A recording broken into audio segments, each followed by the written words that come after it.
Hello everyone, this is Balaji. Market வந்து எப்படி முடிஞ்சிருக்குன்னு பார்ப்போம். சாரி, நேற்று வீடியோ போட முடியல, கொஞ்சம் வெளியில் மாட்டிக்கினேன்.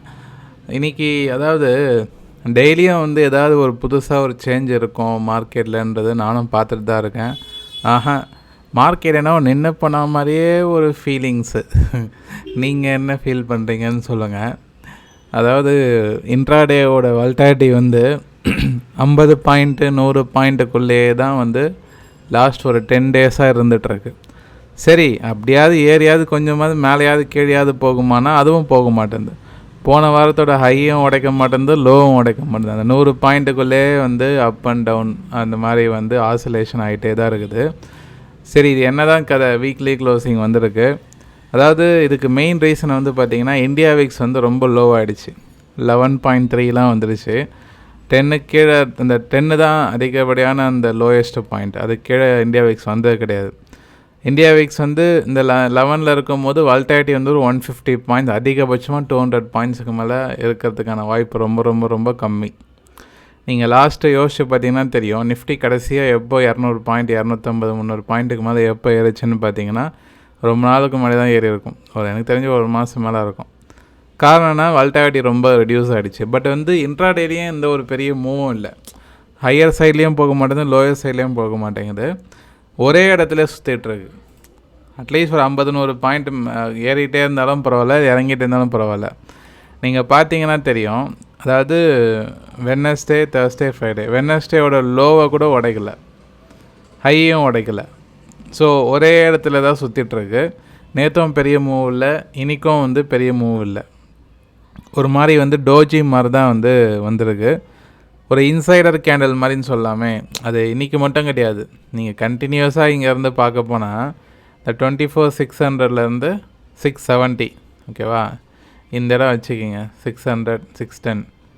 அதே மாதிரி 24,380 360, அந்த 600லேருந்து உங்களுக்கு 350 ஒரு 250 பாயிண்ட்டு நிஃப்டி வந்து விழறதுக்கு 1 2 3 4 5 6 7 8 9 ட்ரேடிங் செஷனாக முக்கி 200 பாயிண்ட் தான் விழுந்திருக்கு. ஸோ ஒரு பெரிய இது வந்து ஒரே இன்ட்ராடேயில் ஒரு 5 மினிட்ஸ் கேண்டலில் 50 பாயிண்ட்டுக்கு மேலே வாலட்டிலிட்டி கொடுக்குற மார்க்கெட்டு இப்படி இருக்குதுன்றது வந்து உங்களுக்கு வந்து ரொம்ப ரொம்ப ஸ்லோ மூமெண்டம். அதாவது விழுந்தாலும் பெரிய லெவலில் விழ போகிறதில்ல, அதே இடத்துல தான் சுற்றிட்டுருக்குன்ற மாதிரி ஒரு தகவல்.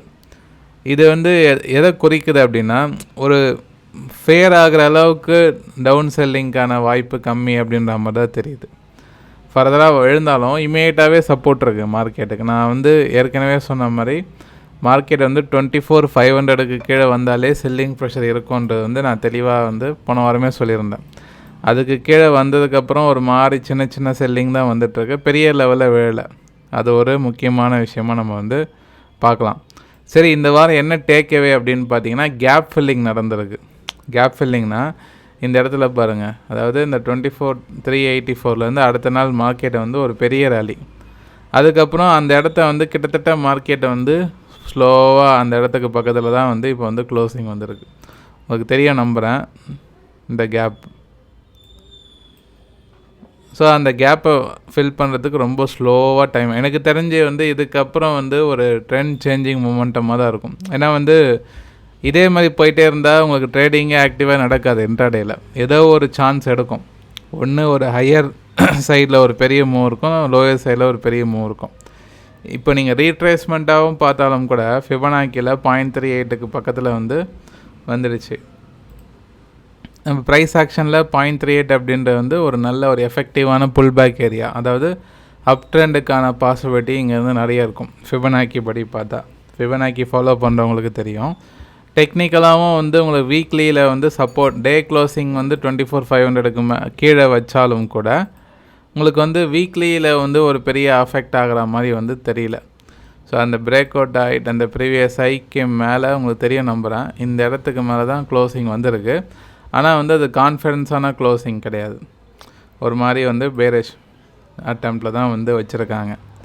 So anyway last previous week பார்க்கும்போது மார்க்கெட் வந்து இறங்கி தான் முடிஞ்சிருக்கு, ஒரு 150 பாயிண்ட் கிட்ட இறங்கி தான் முடிஞ்சிருக்கு. ஆனால் ஓவராலாக பார்க்கும்போது இந்த வாரத்தோட அந்த செல்லிங் ப்ரெஷர் வந்து ட்ரெண்ட் ஏதாவது பாதிச்சிருக்கானா பாதிக்கலை அப்படின்றது தான் உண்மை. பட் உங்களுக்கு 24,500 கீழே வந்தாலும் செல்லிங் ப்ரெஷர் வந்து உங்களுக்கு வாலட்டிலிட்டி இல்லாத காரணத்தால் மார்க்கெட் 50-100 பாயிண்ட்டுக்குள்ளேயே தான் சுற்றிட்டுருக்கு. இன்ட்ராடேயில் பண்ணுறவங்களுக்கு ஓகே, பட் வந்து உங்களுக்கு டே கெயின்னு பார்க்கும்போது உங்களுக்கு ஒன்றும் பெருசாக இம்பேக்ட் பண்ணல. ஓகே, ஒரு சைடு மிட் கேப் ஸ்மால் கேப்போட அந்த சேஞ்சஸ்ஸு ஸ்லோவாகிடுச்சு. மார்க்கெட் மொமெண்டம் கம்ப்ளீட்டாக லூஸ் ஆகிடுச்சு. குளோபல் மார்க்கெட் கண்டிஷன் பார்த்திங்கன்னா நான் ரெக்கார்ட் பண்ணுற டைம் 7:45 கிட்டத்தட்ட ஃப்ளாட்டாக தான் இருக்குது யூஎஸ் மார்க்கெட்லாம். நம்ம இந்தியன் மார்க்கெட் கிஃப்ட் நிஃப்டியும் வந்து ஃப்ளாட் நெகட்டிவில் தான் வந்து ட்ரேட் ஆகிட்டுருக்கு. இது எப்படி முடியுதுன்றதை வந்து நான் அப்புறமா மண்டே மார்க்கெட் எப்படி ஓப்பன் ஆக வாய்ப்பு இருக்குன்றது நான் அப்புறமா சொல்கிறேன். ஓகே, ஸோ பேங்க் நிஃப்டி இப்போதைக்கு வீக்லி க்ளோசிங் செல்லிங் ப்ரெஷரில் வச்சுருக்கு. ஆனால் இதனால் பெரிய பிரச்சனை இல்லாத மாதிரி தான் தெரியுது டெக்னிக்கலாக. சொல்ல ஒரி பண்ண வேண்டாம், நிறைய கீ சப்போர்ட்ஸ்லாம் இருக்குது. ஓகேவா? ஸோ பட் மொமெண்டம் ஸ்லோ ஆகுதுன்றது தெரியுது. பேங்க் நிஃப்டி போகிறதுக்கு மாதிரி ஒரு சின்ன தகவல் உங்களுக்கு எல்லாருக்கும் தெரியும். ஆகஸ்ட் மந்த்துக்கான ப்ரைஸ் ஆக்ஷன் கிளாஸஸ் வந்து பார்த்திங்கன்னா நாளையிலேருந்து ஸ்டார்ட் ஆகுது. கூகுள் மீட்டில் நடக்கும். ஸோ ரெஜிஸ்ட்ரேஷன் போயிட்டுருக்கு. இன்றைக்கி நைட்டில் நாளைக்கு மார்னிங் டெலகிராமில் யாராவது ரெஜிஸ்டர் பண்ணியிருக்கீங்களோ அவங்க லிஸ்ட்டு வந்து டெலகிராமில் போடுவோம், செக் பண்ணிக்கிங்க. ஸோ யாராவது லாஸ்ட் மினிட்ல வந்து நீங்கள் ஜாயின் பண்ணலாம். டெக்னிக்கல் கற்றுக்குங்க, ரொம்ப யூஸ்ஃபுல்லாக இருக்கும். ஏன்னா மார்க்கெட்டில் வந்து எல்லாமே ப்ரைஸ் ஆக்ஷன் தான். நம்ம என்ன தான் நியூஸாக இருந்தாலும் என்ட்ரி எக்ஸிட் எடுக்கிறது எல்லாமே ப்ரைஸ் ஆக்ஷன் தான்.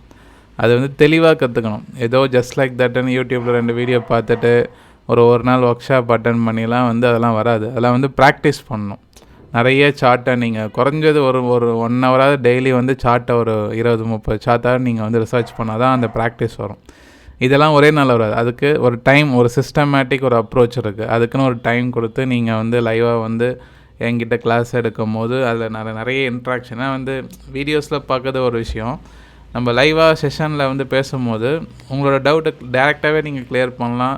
இப்போ நம்ம எப்படி ஒரு சப்போர்ட் அண்ட் ரெசிஸ்டன்ஸ் ட்ராப் பண்ணி உங்களுக்கு சொல்கிறனோ, இந்த இடத்துல ஏன் சப்போர்ட் போடுறேன், ஏன் அதுக்கு இம்பார்ட்டன்ஸ் கொடுக்குறேன், வேறு அது மாதிரி ட்ரெண்ட் லைன் போடலாமே, இனிமேல் நிறைய சந்தேகம் வரும் உங்களுக்கு. வீடியோவில் வந்து நீங்கள் பார்க்க தான் முடியும், கமெண்ட் தான் படிக்க முடியும். அது அதிகபட்சமாக நீங்கள் லைவாக இருக்கும்போது நிறைய கற்றுக்கலாம். அதுக்காக தான் மெயினாக அவங்க வந்து கற்றுக்குங்கன்னு சொல்கிறது. விருப்பப்படுறவங்க வந்து கற்றுக்குங்க, ரொம்ப யூஸ்ஃபுல்லாக இருக்கும்.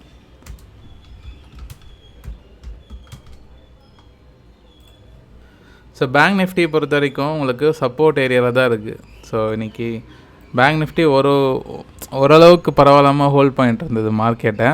பட் அதுவும் பெரிய மூமெண்டம் இல்லை. உங்களுக்கு பார்த்தீங்கன்னா தெரியும், ஒரு மாதிரி அந்த லாஸ்ட் இந்த கேண்டலோட லோவே 57,500 உடைக்காமையே அதே இடத்துல சைட்வேஸ் போய் சப்போர்ட் எடுக்குது. எனக்கு தெரிஞ்சு ஒரு பிரேக் த்ரூ இருக்குது மண்டே டியூஸ்டேயில், ஒரு ட்ரெண்ட் சேஞ்சிங் மூமெண்ட். ஏன்னா வந்து போதுமான அளவுக்கு வந்து ஸ்லோவாகி பிரீத் ஆகிடுச்சு. இதுக்கப்புறம் ஏதாவது பண்ணால் தான் உண்டு. சம்பவம் இருக்குது அடுத்த வாரத்துக்குள்ள ஸ்டார்டிங்லேயே ஒரு பெரிய சம்பவம் இருக்குன்றதான் என்னோடய வியூ. அது எதுவாக இருக்கலாம் அப்படின்றது உங்களோட பர்செப்ஷனை வந்து கமெண்டில் பதிவு பண்ணுங்கள். மற்றபடி HDFC, ரிலையன்ஸு மற்ற திங்ஸ் எல்லாம் எப்படி வந்து ட்ரெண்ட் லைன்ஸ்லாம் எப்படி இருக்குது, ஏதாவது ரிவர்சல் ஆகுதா, மிட் கேப் ஸ்மால் கேப் வேறு செக்டார்ஸ்லாம் எது ஓகேவாக இருக்குன்றதெல்லாம் வந்து நான் சண்டே வீடியோவில் ஆட் பண்ணுறேன். ஓகே ரைட், பார்ப்போம். நிறைய பேர் பார்க்குறீங்க, லைக் பண்ணுங்கள். நிறைய பேருக்கு இந்த வீடியோ ஷேர் பண்ணுங்கள். TN டெலகிராம் குரூப் இருக்குது, டிஸ்கிரிப்ஷன் லிங்க் இருக்குது, செக் பண்ணி ஜாயின் பண்ணிக்கிங்க. மிக்க நன்றி நண்பர்களே.